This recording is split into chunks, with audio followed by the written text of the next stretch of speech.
Good morning student. मैं Seema Soni government senior secondary school Saradhana Ajmer से chemistry lecturer हूँ। बच्चों, हमने पिछले लेक्चर में विभिन्न तरह की रिक्तियों के बारे में पढ़ा था।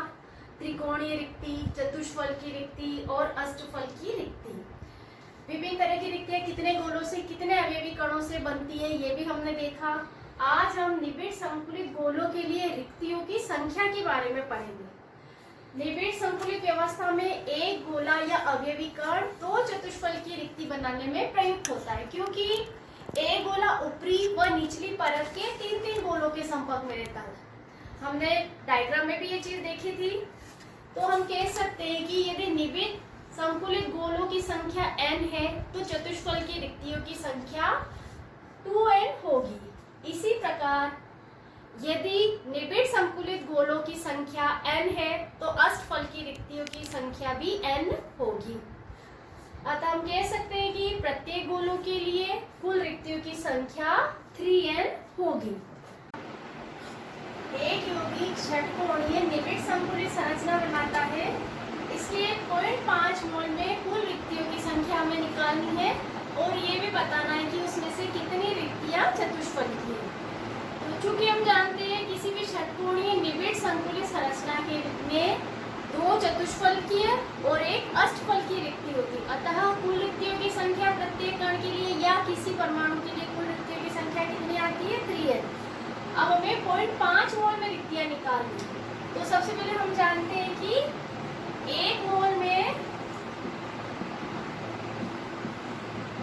परमाणु की संख्या इसके बराबर होती है अवोगाद्रो की संख्या के बराबर 6.022 10 की पावर 23। अतः हम इसमें निकाल सकते हैं कि 6.022 10 की पावर 23 परमाणु के लिए रिक्तियां कितनी हो गई? बराबर 6.022 10 की पावर 23 इंटू 3, क्योंकि कुल रिक्तियां कितनी है? 3। इसी तरह यदि हम 0.5 मोल के लिए निकालेंगे तो 0.5 मोल में कुल रिक्तियां हमें निकालनी है। तो 0.5 मोल में कुल रिक्तियां हो गई 0.5 इंटू 6.022 इंटू 10 की पावर 23 इंटू 3। ठीक है, यहाँ से मैंने इसको काटा तो कुल रिक्तियों की संख्या आ गई 9.033 इंटू 10 की पावर 23। ठीक है, ये हमारे 0.5 मोल में कुल रिक्तियों की संख्या। इसी तरह हमें निकालना है कि इसमें से चतुष्फल की रिक्तियां कितनी है। तो मैं इसे डायरेक्ट ऐसे लिख दूंगी कि 0.5 मोल में चतुष्फल की रिक्तियां, हम जानते हैं ना कि चतुष्फल की रिक्ति एक परमाणु के लिए कितनी होती है? 2। अतः 0.5 मोल में कुल चतुष्फल की रिक्तियां हो जाएगी 0.5 इंटू अवोगाद्रो संख्या इंटू 2। तो ये हमारी आएगी 2 से 2 कैंसिल हो गया। कुल चतुष्फल की रिक्तियां 6.022 10 की पावर 23। इनकी संख्या अवोगाद्रो संख्या के बराबर होगी। अब रिक्तियों पर ही आधारित हम एक और सवाल करने जा रहे हैं। एक यौगिक दो तत्वों M व N से बना है। तत्व N CCP संरचना या जिसे हम FCCB कहते हैं बनाता है और M के परमाणु चतुष्फल की रिक्तियों के 1/3 भाग को अध्यासित करते हैं। तो यौगिक का सूत्र क्या है? देखिए, मैंने लिखा है कि हम सभी को पता है CCP संरचना के लिए कुल परमाणु की संख्या कितनी होती है? 4। और हम ये भी जानते हैं कि एक परमाणु के लिए चतुष्फल की रिक्तियां कितनी होती है? 2। तो N के लिए कुल रिक्तियां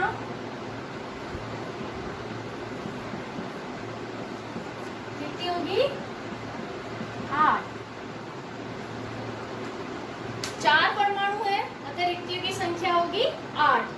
और N जो है वो सीसीपी संरचना बना रहा है, तो n की वैल्यू हमें यहाँ 4 माननी होगी, मतलब n के 4 परमाणु हैं। अब हमने आगे देखा कि m के परमाणु चतुष्फल की रिक्तियों के 1/3 भाग को आध्यासित करते, तो हम इसे इस तरह लिख सकते हैं कि m के परमाणु चतुष्फलकीय रिक्तियों के 1/3 भाग को कवर कर रहे हैं या आध्यासित कर रहे हैं।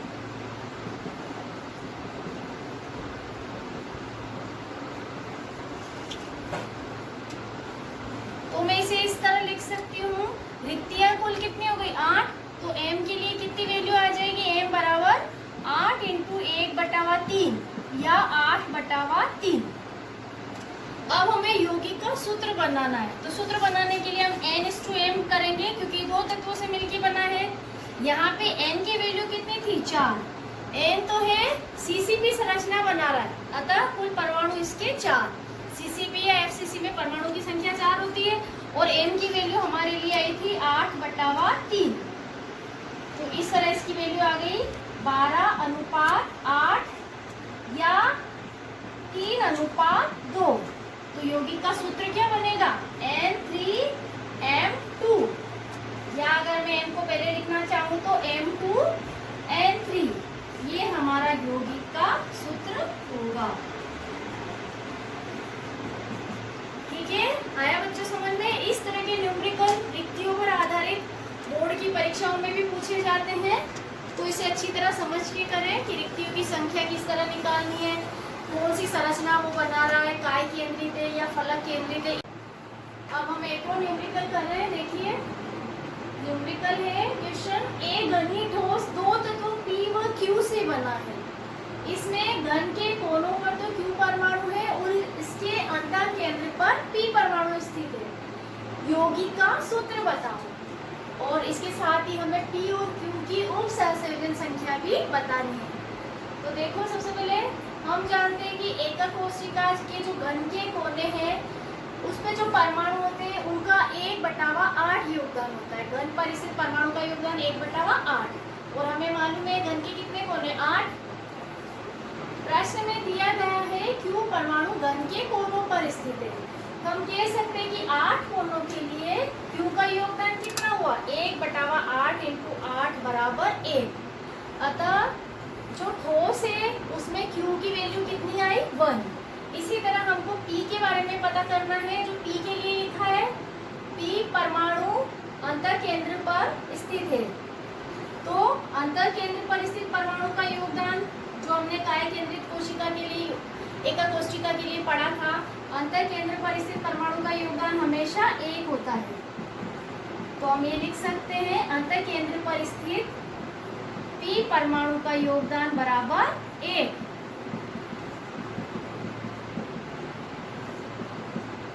तो यहाँ P और Q दोनों तत्वों का अनुपात कितना आया, 1:1। तो यौगिक का सूत्र कितना आएगा, यौगिक का सूत्र बन गया PQ, क्योंकि दोनों की ही जो अनुपात है या योगदान है वो 1:1 हमें प्राप्त होता है। अब इसके साथ हमें बतानी है P और Q की उप सहसंयोजन संख्या भी बताओ। तो Q जो है वो 8 कोनों पर स्थित है और 8 कोनों पर स्थित परमाणु निकटवर्ती एकक कोशिका के साथ भी उतना ही साझा करता है, अतः Q की अब उप सहसंयोजक संख्या कितनी होगी, 8, क्योंकि वो 8 निकटवर्ती परमाणुओं के साथ सहभाजित होता है। संख्या बराबर 8, और इसी तरह P की उप सहसंयोजन संख्या भी 8 होगी।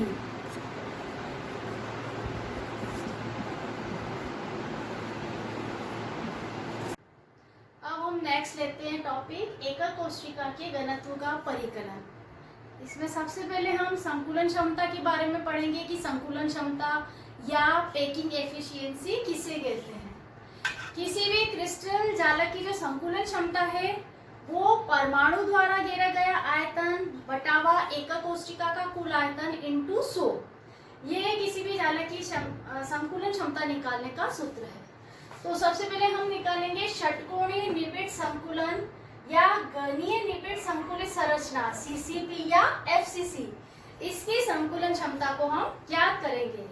तो देखिए मैंने एक डायग्राम बनाया है यूनिट सेल का, फलक केंद्रित या गणीय निबिड़ संकुलित संरचना है। देखिए ये इसमें मैंने 3 गोले इस तरह से बनाए हैं, 3 परमाणु या अवयवी कण,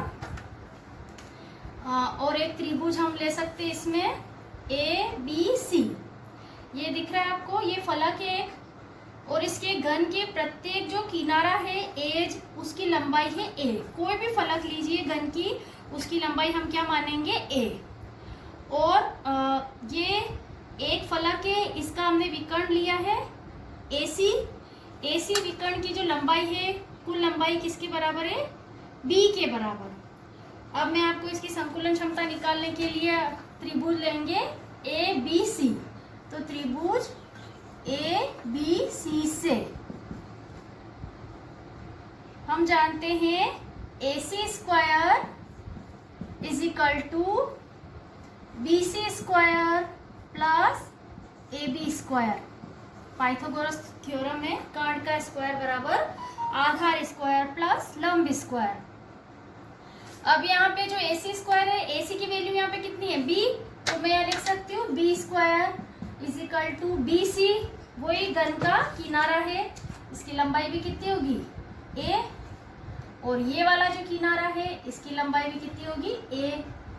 घन के प्रत्येक एज की लंबाई यहाँ पे a है, तो मैं लिख सकती हूँ BC की वैल्यू BC स्क्वायर के लिए a स्क्वायर और AB स्क्वायर के लिए भी a स्क्वायर, तो टोटल हो गया 2a स्क्वायर। तो b की वैल्यू निकालेंगे तो b स्क्वायर चूंकि 2a स्क्वायर, तो b is equal to √2a होगा। ठीक है। अब हम यदि माने कि इसमें जो गोला है, प्रत्येक गोले की त्रिज्या r है, तो यहाँ पे आधा गोला आ रहा है और यहाँ इस तरफ भी आधा गोला आ रहा है, बीच में पूरा एक गोला आ रहा है फलक पे, तो कुल मिला के कितने r हो गए, ये r, यहाँ से यहाँ तक 2r और ये फिर से r। तो यहाँ जो b की वैल्यू है वो किसके बराबर हुई, 4r। 4 त्रिज्याओं का योग है, यहाँ पे जो b का मान है वो 4 त्रिज्याओं के, गोलों की 4 त्रिज्याओं के बराबर है। अब मैं इन दोनों b की वैल्यू को कंपेयर करती हूँ, तो मैं लिख सकती हूँ 4r is equal to √2a या r is equal to √2a बटावा 4। ठीक है। यदि मैं a की वैल्यू यहां से निकालूं तो a बराबर कितना हो जाएगा, a बराबर 4r बटावा √2। ठीक है, a बराबर 4r बटावा √2। मैं पता है मैं 4 को किस तरह लिख सकती हूँ, 4 को मैं 2 इंटू √2 बटावा √2, इस तरह 4 की वैल्यू मैं इस तरह लिख सकती हूँ ना, √2 इंटू √2, ये √4 2 हो गया, 2 इंटू 2 4। तो मैंने इसको इसलिए लिखा ताकि एक √2 से एक √2 कट जाए। तो लास्ट में a की वैल्यू कितनी आई, a is equal to 2√2r, ये a की वैल्यू आती है। अब आगे देखिए, यहाँ a की वैल्यू कितनी हमें प्राप्त हुई, 2√2r। चूंकि एकक कोशिका यहाँ पे क्या है, एक घन है, और हम जानते हैं घन का आयतन क्या होता है, a³। तो एकक कोशिका का आयतन बराबर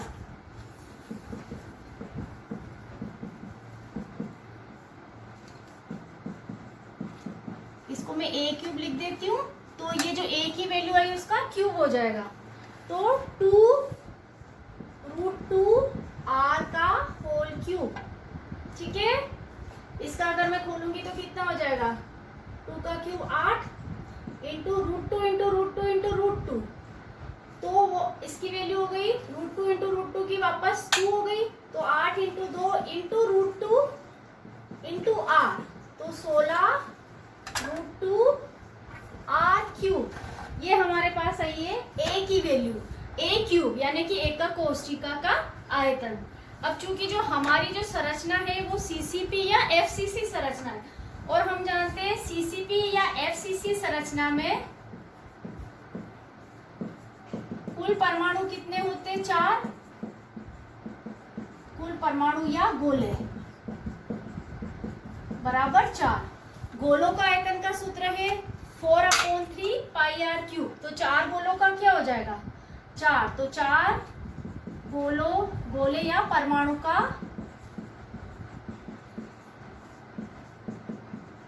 आयतन हो जाएगा 4 × 4/3 πr³, यानी कि 16/3 πr³। ये आया हमारे 4 गोलों का आयतन। तो अब हमें संकुलन क्षमता निकालनी है। संकुलन क्षमता निकालने के लिए एकक कोष्ठिका द्वारा घेरे गए 4 परमाणु का आयतन बटावा एकक कोष्ठिका का कुल आयतन, ये सूत्र हम लगाएंगे। एचसीपी या एफसीसी की संकुलन क्षमता ज्ञात कर रहे हैं हम, तो नेक्स्ट आएगा एफसीसी या सीसीपी की संकुलन क्षमता, इसे मैं पी लिख देती हूँ, इज इक्वल टू एकक कोष्ठिका के